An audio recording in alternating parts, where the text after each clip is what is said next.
Hello guys, and welcome back to some more Tears of the Fiend. Last time we did stuff, and today we're doing more stuff. We are going to go find this orphanage near Coral that was burned down. We seem to have some sort of weird memory of. So let us go see, or I don't know. Did she say it was burned down? I don't know. But that's what happened to it. It was burned down. Take my word for it.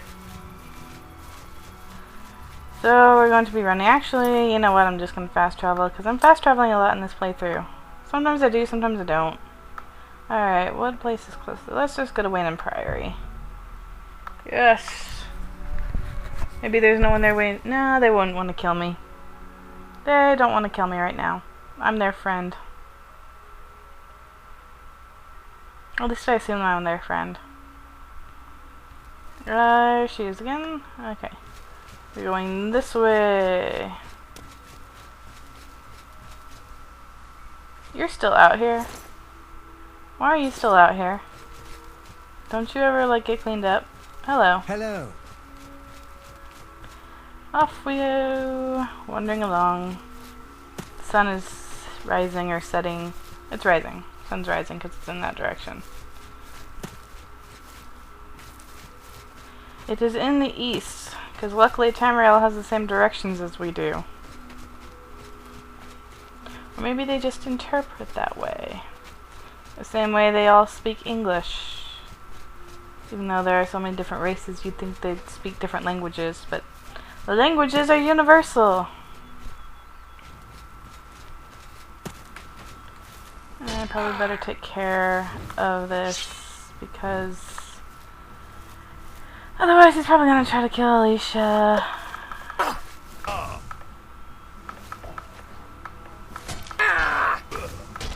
And I don't want to resurrect Alicia again. Laggy fight. Die, Redguard. Random Redguard bandit.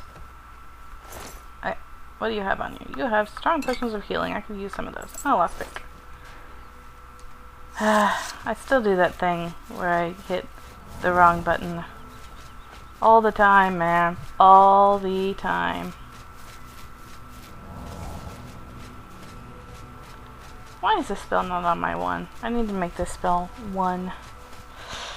Instead of that other spell, which was good when I was lower level, but now it's crap. La da da, la da da, la da da da da da. Ruined orphanage. Oh, yep, there it is. Ruined building of doom.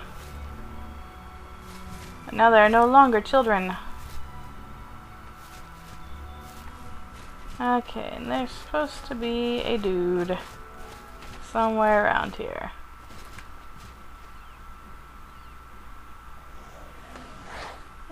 Wolf. Friggin' wolves.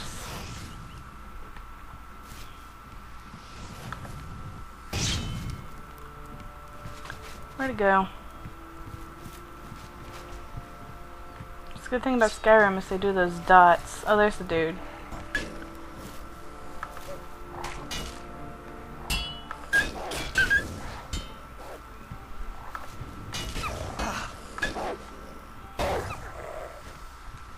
Alright, there we go. You, dude, sir, caretaker, speak to me.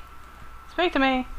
Caretaker looks at you with eyes that do not seem to see, though his orbs obviously still harbor some light. It has been a long time before anyone came by here to do anything except loot the remains of this place. Somehow I do not think you are here for that reason. No, you have some other quest that you are pursuing. What happened to this place? Well, a number of bad tidings led to this place being closed.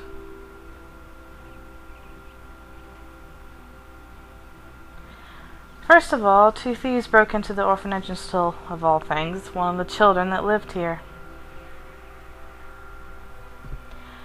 The gods alone know what fate that youth has suffered at the hands of those uncouth renegades.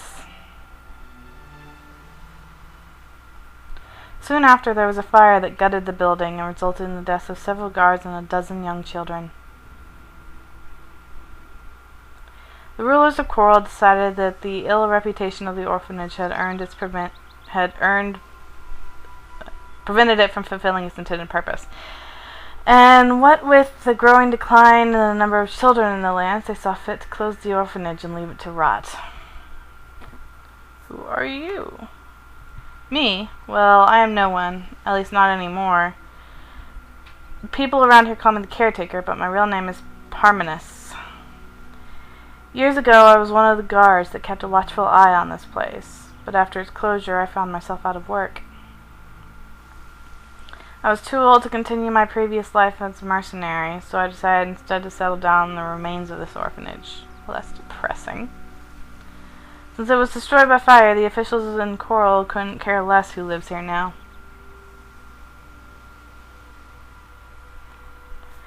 What can you tell me of the fire? Not a whole lot, I'm afraid. The whole night is a blur for me now.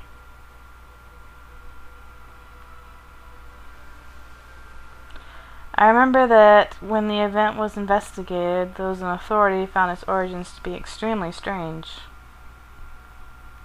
Apparently someone threw in some incendiary device through one of the windows, and the heat generated set this whole place ablaze. Gee, does that sound familiar? Other than that, I can't tell you much about the fire. I was actually drunk in the tavern in town on the night that it occurred. Well, it's all your fault then, isn't it? Thank you for the information. You're welcome. If you ever have any more questions for me, you know where I'll be. Okay. It's all your fault. It's all your fault. All your fault they're all dead. Well, that was certainly an enlightening experience, wouldn't you agree? Alicia's smile is decidedly self-satisfied, and the glow in her eyes is one of unaccountable victory.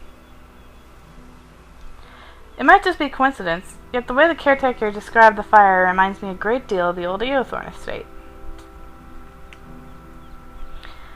That building was, as you know, destroyed by Edward Pellew and Mars the Hunter. And the same way in which they burnt it, and the way in which they burnt it was the same. The hunter threw an incendiary device through the window, and when it erupted, the entire building caught ablaze instantly. Perhaps Pellew and his gruff friend destroyed this place as well for some reason or another. Alicia shrugs as if the revelation means very little to her. And yet you feel so victorious. You are... whatever. At any rate, I guess that caretaker can consider himself lucky to be alive. He managed to avoid the two thieves who broke in through the roof and being burned alive in the fire. Wait a minute. How do you know that? Lisa's face grows pale and her eyes grow large, as if she knows she's made a mistake.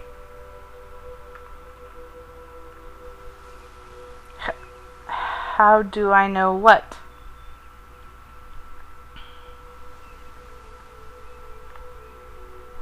How do you know about the roof? Well, I must have heard it somewhere. Perhaps the caretaker mentioned it during a story. You guilty face. Or perhaps I heard the tale from someone else in the course of my travels.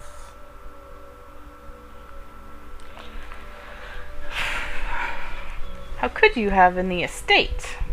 Ha ha ha, I win! Alicia's expression grows stormy, and she frowns, her narrow eyebrows nearly meeting her dark eyes. Grr face. Very good. I am indeed surprised. I would not have expected you to find a fault in my act so soon. I'm not too sure that even my deceased friend, with his insurmountable intellect, would have discovered it this quickly. Probably. You were kind of obvious about it. I guess that the act is over, so there's no point in me continuing this charade any longer. Charade, charade. You knew all along. Tell the truth. I said tell the truth. Tell it. No, I don't think that I will, because now is hardly the time or the place for such a revelation.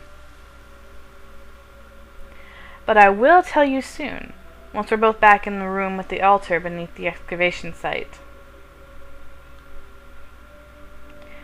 Take me there now, and I will reveal everything to you once and for all. Okay. She's such a character. She really is. She was pretty well done. Like, you have to actually, like, study her and, like, see what the, like, read what her reactions are as well as what she says to really understand her.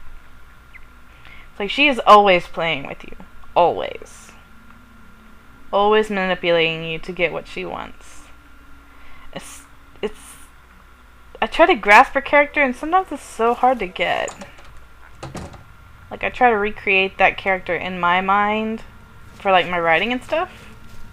And it's difficult. Because she's just manipulative. And, like, she'll fake and act a lot. But in reality, she's anything but poor me. That tent is just very inconvenient.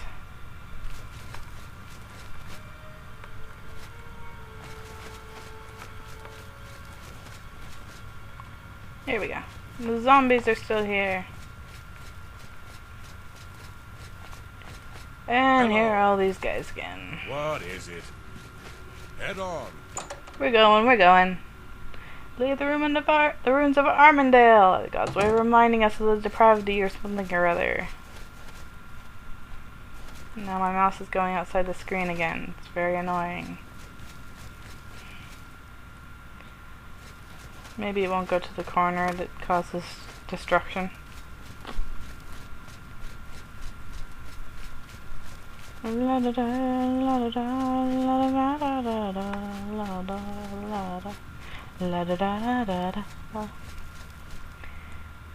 all this way again, to get all the way to the end. Burn the curtains with my torch. I'm surprised the curtains are still up. And we don't have to go through the silly button pressing stuff again. We can just pop right in here. And now it's time for Alicia to speak.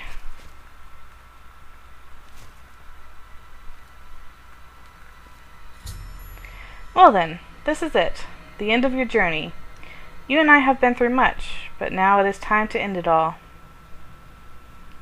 Now that you have had time to reflect upon our journey, I am sure that you have noticed many inconsistencies in my involvement. How did I know that you had to find your way to this room? How did I know the exact orphanage from your dream? Why was I so willing to help you despite knowing so little about you? Why was I willing to trust you? I will admit, when I first saw you, I truly did mistake you for my long-lost friend. But once I learned that you were not him, I knew precisely who, or rather what, it was that you were. I journeyed with you because I was hoping to learn more about what you had become. To find similarities to that which you came from, or more specifically, to find differences to that aforementioned entity. Over time, I have learned that though you harbor many similarities, you are indeed different. You are not the same being. And now the time has come for you to learn the truth, and to see what it is that has shaped your destiny in this way. Lie down on the altar. I will trigger the machinery, and at last you will understand everything. Alicia's look is unwavering and cold, and you shiver uncontrollably in her presence. I suggest you hurry. Now that Mars the Hunter knows that you are on his trail, he will undoubtedly be coming after you. He and that bastard Pellew, assuming the old dog is still alive, and they may well be here any time now. Depending on how much information you let slip during the course of your investigation, they may be here sooner than expected. I suggest that you hurry. And that is the reason why I didn't tell Pellew, I didn't let Pellew look over me. Because if you do, then he gets here much faster. Alright, well, quick save, just in case Things happen terribly. Flashback added. Ugh. Okay. And plus I quick saved because, though you are unsure how you have come by this knowledge, you know that you need to progress forward in order to find the answers to your questions. Somewhere in the dark, foreboding caverns ahead lie the crossroads to your destiny. Yeah, basically... Oh, crap. Stupid... I hate it when the mouse goes outside the screen like that. Freaking... Well... The mouse went outside the screen and then I fell off, so freaking... Did I just do that? I totally just did that. You know what? Screw it all!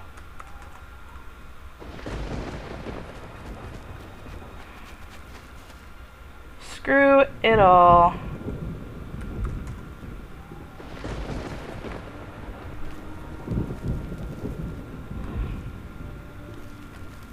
Yeah.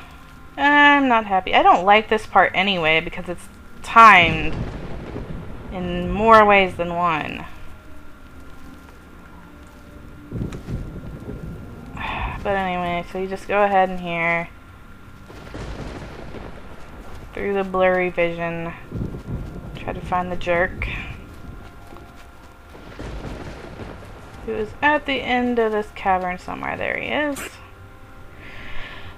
And so, at last you and I stand face to face, or at least the equivalent of such an interaction, being that I am, after all, dead. I know that you have questions, yet I am certain that by now you know most of the answers I will give. Tell me, do you know who you are?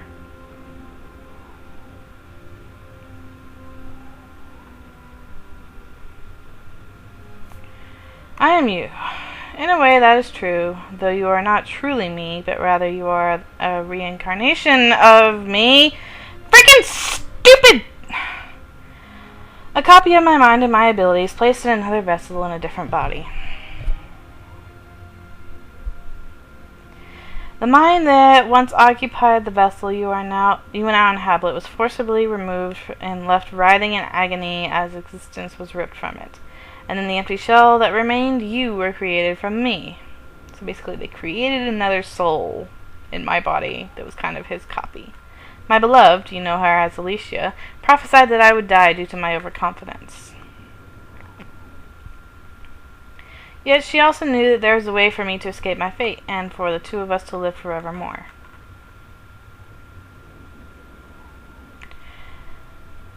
It was through that through the completion of the ritual that we took from our charred homeland, a ritual that we would essentially duplicate my persona and place it within an appropriately prepared vessel. Thus my consciousness would be relocated to a new body, the body of a child that we would acquire. Go on. After our prophecy, we spent almost a year in preparation, recovering ancient texts, preparing the chamber beneath Armendale. We broke into an orphanage and stole a child that fulfilled our requirements, casting out his soul into the void, except that it turned out to be female and you don't seem to know the difference. Yet Edward Pellew and his hunter companion tracked us down before our work could be complete. And in the conflict that ensued, I was burned alive before we could complete the transfer. But Alicia knew that all was not lost. She had the replacement body and she had the copy of my persona. She returned to the chamber to complete the transfer, yet before the entire transfer could be completed, she was interrupted. Pellew and Mars were back, and after a brief exchange, Alicia was forced to flee the caverns, leaving you behind. Thus you were brought into existence, a new vessel, partially occupied by my persona, but free of the constraints of my memories. The gods alone know how it was that you escaped that chamber, and how you found yourself in the care of your parents. Yet somehow, despite all the odds, you survived and became the being that you are today. But what are you? creature before you speaks its name, though you could never hope to reproduce a name with mortal vocal cords. I was a praetor within the ranks of the Horde of Oblivion, a strategist, a tactician. To this day, historians have wondered how it was that Cleon gained his seemingly unnatural ability to second-guess his opponents. How is it possible that an uneducated farmer came to be the most malevolent, most undefeatable general who walked Tamriel? The reason behind that was because I was whispering in his ear the whole time. I am the beast that rode on Cleon's back. I was the one who pushed him across the mountains of madness and into the realms of true infamy. And all of it was done in service of my masters, thus I was tasked with instilling chaos within Tamriel. I am the voice of insanity that fills mortal ears. I am the demon inside that unleashes the animal cage within. I hope this is not taking too much time. I am the primal side of a mortal's nature because it is within my office to be such a thing. And I am here because of you. I am here because of a task previously left uncompleted, but now shall be completed. The void between the two of us shall vanish. We will become one and the same. Oh, fun, fun, joy, happy times.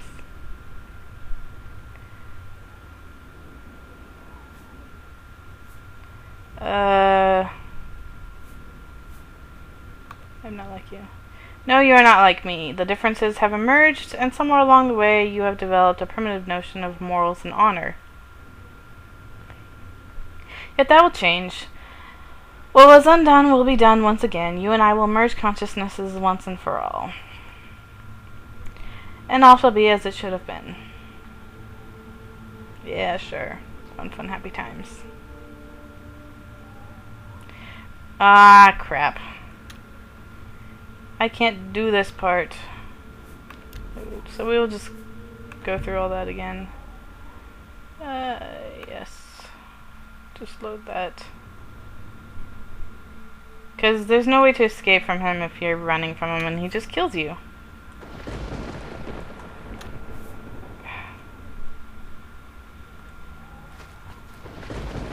So I'll just kind of speed up here. But hey, it's no more blurry. That's nice.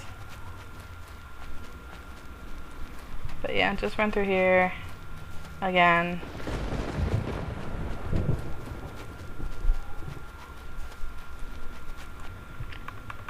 Blah da da, I am you.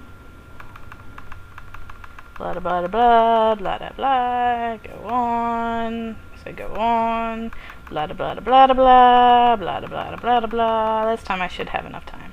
But who, what are you? Blah da blah da blah da blah, blah da blah da blah da blah, blah da blah da blah blah. I am my own master. Yes, you are indeed your own master, and you have been in command of this vessel for so long a time that I doubt even I could change that. No, rather than obliterating your consciousness, I will instead merge with you, and we will share this vessel. Together the two of us will become a force to be reckoned with, an eternity of utter chaos. Sure, this is starting to sound like malevolent, because during the course of your investigation into your ancestry, I have seen the type of being that you are. I know that you are a great deal like me. You will do whatever it takes to get your own way, regardless of the concepts of morals and honor. Close your eyes. This will hurt a great deal, though the reward will be beyond your wildest imagination. He kind of sounds like malevolent now. Now relax. Immediately! No, I refuse to relax! As the fiend standing before you stretches one terrible arm toward you, you feel tendrils of icy cold terror sweeping through your very being. For a moment you fight against it, yet it quickly overwhelms you, and in the flash of hatred and malevolence that follows, you submit willingly to the evil taint of your pre-incarnation. Yay, I'm becoming evil! So much fun!